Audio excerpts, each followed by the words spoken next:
Kerala style நூல் பரோட்டா வீட்டிலே ஈஸியாக பண்ணிடலாம். அவ்வளோ சாஃப்டாக, ரொம்ப மெனக்கெட வேண்டாம். ஈஸியாக நான் இந்த வீடியோவில் சொல்லியிருக்கேன். ஃபாலோ பண்ணுங்கள்.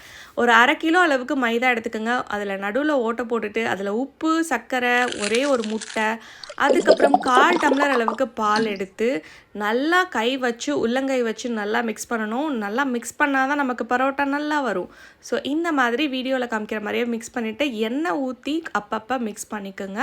ஸோ நமக்கு வந்து நல்ல சாஃப்டான மாவு வேணும்னா 1 மணி நேரமாவது மினிமம் ஊற வைக்கணும்.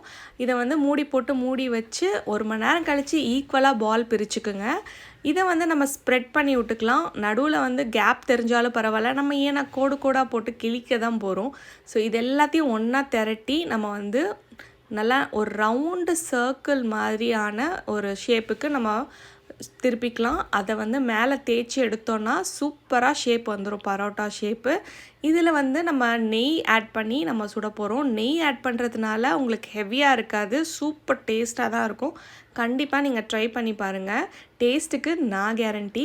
பரோட்டா சுட்ட பிறகு மெயினான ஸ்டெப் என்னென்னா, அது சூடாக இருக்கும் போதே சைட்லலாம் நல்லா அடிக்கணும். அப்போ தான் நமக்கு லேயர், டேஸ்ட்டு எல்லாமே எக்ஸ்ட்ராவாக இருக்கும். இது கூட நான் எம்டி சால்னாவோட சர்வ் பண்ணியிருக்கேன்.